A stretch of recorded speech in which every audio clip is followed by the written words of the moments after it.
Aujourd'hui, on va regarder comment optimiser des nervures d'avion comme on a juste ici. Fait que ici, on a, je pense, 8 nervures qu'on va venir optimiser topologiquement pour réduire la masse de l'aile de l'avion. Donc, si je mets la peau par-dessus, ici, on peut voir qu'il y avait une optimisation aussi qui s'est passée pour la peau de l'aile, qui nous importe un peu moins pour l'étude en ce moment, vu qu'on se concentre surtout sur les nervures, ou on appelle ça en anglais des ribs. Donc si j'enlève le skin, on voit un peu qu'est-ce qui se passe à l'intérieur de la structure de l'avion. Et ici, on voit à peu près comment c'est au début. Donc on a des nervures pleines, puis ensuite on va venir optimiser pour enlever de la masse. Puis ça va nous faire comme des trous dans nos ribs qu'on va pouvoir enlever pour sauver du poids. Donc maintenant si je fais ribs, wings, euh, peut-être pas ça là, ribs, wings, aircraft. Ça va être un petit peu plus adéquat, un peu comme ça ici. Donc, ouais, justement, comme ici. Oups, je sais pas pourquoi ça fait ça, mais ouais. Ici, on voit, il y a plusieurs types de façons d'enlever de la masse. On peut faire des trous, on peut faire un système de treillis, mais nous, dans notre cas, on va regarder qu'est-ce que l'optimisation topologique va nous donner comme résultat, qui va être justement ça ici. Avec le CAD, on va passer du CAD ici, puis aussi, il y aura une vidéo beaucoup plus en détail là, sur comment tout ça s'est fait, puis ça prend vraiment beaucoup de temps. Mais là, on va juste regarder vraiment brièvement comment est-ce qu'on fait pour passer du CAD à l'optimisation topologique. Donc, mettons, je peux venir enlever la peau. Puis là, on voit un peu, on a des longerons avec des nervures. Puis on a la peau par-dessus. Donc, de quoi de quand même simple en surfacique qu'on va venir mettre en élément fini. Donc ici, on a le modèle d'élément fini que j'ai fait que je fais dans une autre vidéo. Mais dans le fond, ici, on va passer à travers un peu tout ce qui se passe ici. Donc, si on regarde les components, les pièces de notre assemblage, on a la connexion au fuselage. Donc, si je fais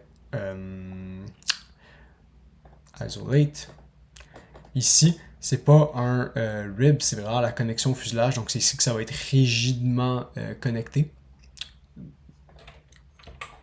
Juste ici, au fuselage. Donc, c'est comme une connexion, on pourrait dire, fictive avec le fuselage de l'avion. Ici, on va avoir aussi le wingtip, donc le bout de l'aile qui va subir une force verticale pour notre optimisation. Normalement, ça serait une pression sur toute l'aile, avec des pressions différentes en fonction de l'endroit du panneau. Mais nous, on simplifie ça avec une force verticale, ça va quand même donner une bonne approximation de ce que ça ferait une pression verticale. Donc, ensuite, ce qu'on va faire, c'est qu'on va venir avoir tous les ribs. Donc, il y en a 8. Puis ensuite, on a le skin. Donc, si j'enlève le skin et j'enlève le mesh du skin, on voit un peu nos ribs, nos longerons, ainsi que la connexion fuselage et le wingtip. Donc, toutes les pièces sont de couleurs différentes parce que c'est toutes des pièces différentes qui sont prises en compte. Ensuite, si on y va en ordre, donc on a une force verticale qui est appliquée juste ici. Je vais l'afficher. On la voit juste ici au centre du wingtip avec un RBE3 qui connecte tous les éléments à un élément central, tous les éléments de la face du wingtip. Il y a aussi un RBE3 au niveau de la connexion avec le fuselage. Donc le RBA3, c'est sur toute la face de la connexion et ça nous mène à un nœud, un nœud interpolé des autres nœuds de la face ici de connexion. Donc ça c'est pour les conditions un peu limites du problème. Le mesh est quand même relativement fin. On peut venir voir le mesh ici. Donc c'est 5 mm par maille qu'on a.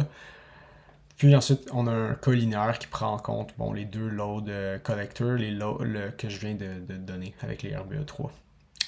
Donc ça conclut un peu le setup de l'aile. Et maintenant, pour l'optimisation, ce qu'on a, on va avoir plusieurs variables de design. Puis ça, la raison aussi, c'est que si on regarde vraiment bien l'aile puis les ribs en dessous, si j'enlève ici, en fait, je vais montrer ça ici, on voit qu'il y a une répétition. Chaque rib a été designé de la même façon. Et ça, c'est pas quelque chose qui se fait sans mettre de contraintes. Donc, on doit mettre la contrainte que toutes les ribs doivent être identiques. Puis ça s'appelle dans Hypermesh une répétition de pattern. Donc, une pattern repetition qu'on va avoir. Puis comment est-ce qu'on set ça? On va avoir le premier rib, par exemple, qui dans mon cas est le rib principal, donc le main. Donc je dis que ça c'est le main et tous les autres vont être des second. Donc ils vont devoir copier le main en tant que dans l'optimisation. Ça veut dire que quand on set up le main, on va mettre un point d'ancrage. Puis ensuite, toutes les autres rib 2, j'ai toutes 3, 4, 5, 6, 7, 8 sont toutes en second. Puis ce que ça va faire, c'est que les rib 2, 3, 4, 5, 6, 7, 8 vont être optimisés de la même façon que le rib 1, qui est le main. Ensuite, le skin, lui, est optimisé de façon complètement indépendante des ribs, ce qui fait du sens. Puis la raison pourquoi on voudrait faire des ribs toutes identiques, ça serait si on voudrait les fabriquer plus rapidement. Donc on les ferait en chaîne. Donc on ferait les 8 ribs d'un coup au lieu d'avoir 8 ribs qui sont complètement différents.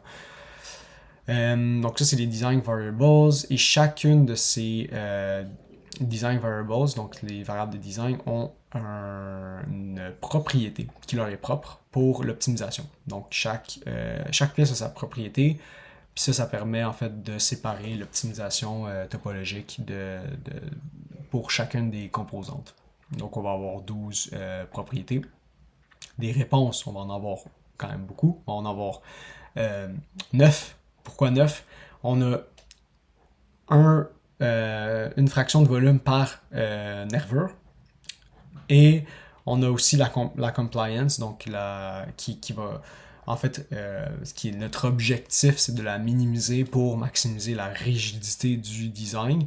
Puis ensuite, on a aussi la peau de l'aile qui va être aussi une variable à optimiser. Donc, on va aussi avoir un volume fraction pour cette variable. Ensuite, Optimization Control, j'ai mis 100 itérations maximum, j'ai changé le paramètre de discrétisation pour avoir des éléments, des densités d'éléments qui vont être plus proches de 1 ou de 0 et non entre les deux. Puis aussi, j'ai changé la carte Obstol, qu'on pourrait dire, ouais, qui est Objective Tolerance. D'habitude c'est 0.5%, je l'ai mis à 0.1%. Puis le reste, j'ai rien changé au niveau de ça ici. Et les contraintes, on va dire toutes qu'on veut par exemple que les volume fractions soient en bas de 0.4 pour toutes les responses. Et ensuite, pour notre objectif, vu qu'on fait une optimisation, on a besoin d'un objectif, c'est de maximiser la rigidité, ce qui se traduit par minimiser la compliance. C'est pas mal tout. Au niveau du modèle, comment est-ce qu'on optimise? Je pense que ça a pris à peu près 1h30 pour obtenir ce qu'on a. Si j'ai le stat file ici, on a vraiment, ça a pris à peu près 1h20. Puis de CPU time, ça a pris 3h06. Fait qu'il y avait peut-être ça a runné sur deux cores différents dans le fond. Mais si on regarde le modèle ici, on voit un peu ce qui s'est passé au niveau de l'optimisation. C'est quand même intéressant. Donc au début, on n'a vraiment rien du tout. Ensuite, ils sont tous couplés ensemble, donc ils s'optimisent de la même façon. Puis ensuite, on voit un peu où est-ce qu'on peut enlever de la masse dans notre design pour faire quelque chose de plus léger. Ça peut être comme vraiment avantageux. Si on veut rendre quelque chose comme un avion plus léger pour le faire voler, consommer moins de carburant. Donc c'est quelque chose qui est fait beaucoup dans l'industrie aéronautique. C'est sûr que Dans ce cas-là, ça prendrait une interprétation, puisqu'on pourrait pas mettre ça dans des ribs comme ça dans une CNC, puis faire des trucs autant étranges comme forme. Sûrement que ça se traduirait par des ronds, des cercles, comme on a vu tantôt, ou ça peut se traduire par d'autres trucs. Vu que si c'est usiné, en fait, comme ici, on pourrait se ramasser avec cette partie-là, un peu des trous avec des formes bizarres dans la nervure. C'est vraiment intéressant.